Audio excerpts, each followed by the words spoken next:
Баршаңызға сәлем. Бүгін нефриттік және де нефротикалық синдромның айырмашылықтарын, патофизиологиясын бірге талдайтын боламыз. Ең алдымен біз бүйректің қалыпты патофизиологиясы туралы айтайық. Ол үшін алдыңғы видеода да айта кеткенбіз. Жалпы бүйректің қызметтік бірлігі нефрон. Нефронның мына бір бөлігін гломерулалық аппаратты үлкейтіп қарайтын болсақ, ол бізде Боуман капсуласынан тұрады, және де мынау бізде капиллярлардың тамырлары. Және мына бір бөлік тағы да үлкейтетін болсақ, әр бөлікте эндотелиальды жасушалардың, базальды мембрананы және де подоцит аяқшаларын көреміз. Егер де қалыпты жағдайда кішкентай бір белок эндотелиальды жасушалардың арасындағы және де подоцит аяқшалардың арасындағы тесік арқылы сыртқа шығып, ары қарай нефронның қалған бөліктеріне кетуі қажет. Ал нефротикалық синдром кезінде подоцит аяқшаларының зақымдануынан, жойылуынан, бұзылуынан олар болмайды. Сондықтан да мұндағы қанның құрамындағы әсіресе белоктардың сыртқа шығуы байқалады екен. Тіпті мына бір бөліктердің, өйткені подоцит аяқшалары жойылып тұр. Міне көріп тұрғаныңыздай, бұл қалыпты жағдайда подоцит аяқшалары мұнда бұзылып кетті. Сондықтан оның ішіндегі белоктар, яғни қан жасушаларына салыстырғанда олар ұсақ болғандықтан олардың көп сыртқа шығуын көреді екенбіз. Сондықтан да нефротикалық синдром кезінде айқын протеинурия, тіпті тәулігіне 3-5 мольдан да жоғары. Олардың негізгісі альбумин болып есептелінеді, яғни қанда альбуминнің төмендеуін байқаймыз, өйткені олар сыртқа шығып жатыр, яғни қанда гипоальбуминемия байқалды. Белоктардың синтезіне қатысатын, жалпы метаболизмді реттеп отыратын негізгі мүшенің бірі ол бізде бауыр болып есептелінеді. Сондықтан да бауыр ол компенсация жасау үшін ол қызметін арттырады, бірақ қанша арттырғанмен протеиндердің бәрі сыртқа шығып кетіп жатыр. Плюс липидтердің де зат алмасу процесіне бауыр қатысады, сондықтан да липидтердің де мөлшері тым қатты жоғарылап кеткенін байқаймыз. Гиперлипидемияға алып келеді. Липидтердің жоғары болуы ол атеросклерозға, тромбқа, тіпті эмболияға дейін алып келуі мүмкін екенін ұмытпау қажет. Протеиндердің ағзадан сыртқа шығуы нәтижесімен организмде онкотикалық қысым, қандағы, қан ішіндегі онкотикалық қысым төмендейді, ал қан тамырының сыртында жоғарылайды, себебі қанның ішінде барлық белок сыртқа шығып кетіп жатыр. Сондықтан мұнда онкотикалық қысым жоғарылағандықтан капиллярдың ішіндегі барлық сұйықтықтың барлығы сыртқа шығады да адамда өте қатты айқын ісіну байқалады, тіпті анасаркаға дейін баруы мүмкін. Және де бізде антитромбин 3 деген белок бар.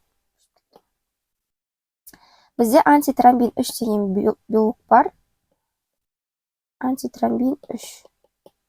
Бұл бізде антикоагулянт болып есептелінеді. Оның да организмде азаю болады. Неге себебі болды? Белок ол да сыртқа шығып кетіп жатыр. Сондықтан да организмде антикоагулянттар жетіспегендіктен соған сай гиперкоагуляция процесі болады екен. Жалпы нефротикалық синдромды біз осылай есе сақтаймыз.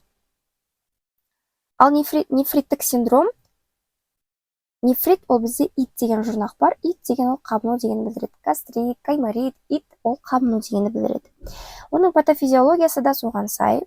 Қалыпты жағдайда мұндағы нефронның гломерулалық аппаратты мынандай бір кесіндісін осылай алып қарасақ, мынау подоцит аяқшалары болсын, мұнда капилляр қабырғасы, және де мұнда дәл сондай бірнеше бар, және үлкен Боуман капсуласы бар. Қалыпты жағдайда жаңағы айтылған мына жол бойынша молекулалар сыртқа шығу қажет. Бұл жағдайда қанның ақ жасушалары көбірек жиналады, солай иммунды жүйелер іске қосылады, комплементарлы жүйелер іске қосылады, иммуноглобулиндер түзіледі, медиаторлар шақырылады, яғни қабыну процесі болады. Қабыну процесі барып капиллярдың қабырғасына зиян әсер етеді. Капилляр қабырғасы бұзылады, оның ішіндегі барлық жасушалар сыртқа шығады. Дегенмен де біз білеміз, онда подоцит аяқшалар бар, базальды мембрана бар дегендей. Қанның ішіндегі барлық ішіндегі құрамды заттар сыртқа шыққандықтан, оның ішінде медиаторлар бар, әртүрлі. Факторлар бар, комплемент байланыстырушы әртүрлі. Олардың барлығы мұндағы базальды мембрананың, подоциттердің барлығын сәйкесінше олар зақымдайды. Нефротикалық синдромнан айырмашылығы, біз ол жерден тек қана протеинурияны байқамаймыз, біз ол жерден гематурияны байқаймыз, тіпті ақ жасушаларды да, пиурияларды да байқаймыз. Яғни бірінші симптом ол гематурия мен пиурияның болуы.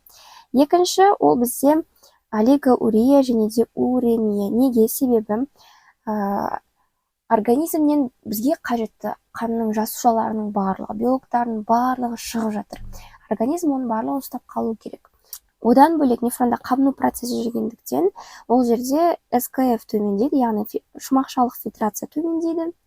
Нәтижесінен фильтрация процесі дұрыс жүзеге аспайды. Ол бізде олигоурияға алып келеді, яғни зәрдің мөлшерінің азаюына алып келеді. Организмде зәр аз бөлініп жатыр, олигоурия болып жатыр. Бүйрек өзінің қызметін дұрыс атқарып жатқан жоқ. Сондықтан да қанда уремия, яғни зәр қышқылдары, әртүрлі аммиакты заттардың барлығы жиналып қалып жатыр. Сұйықтықтың бәрі сыртқа шықпағандықтан организмде соған сәйкес сұйықтың көбеюі, яғни ол қан қысымының жоғарылауына, артериалды гипертензияға алып келеді.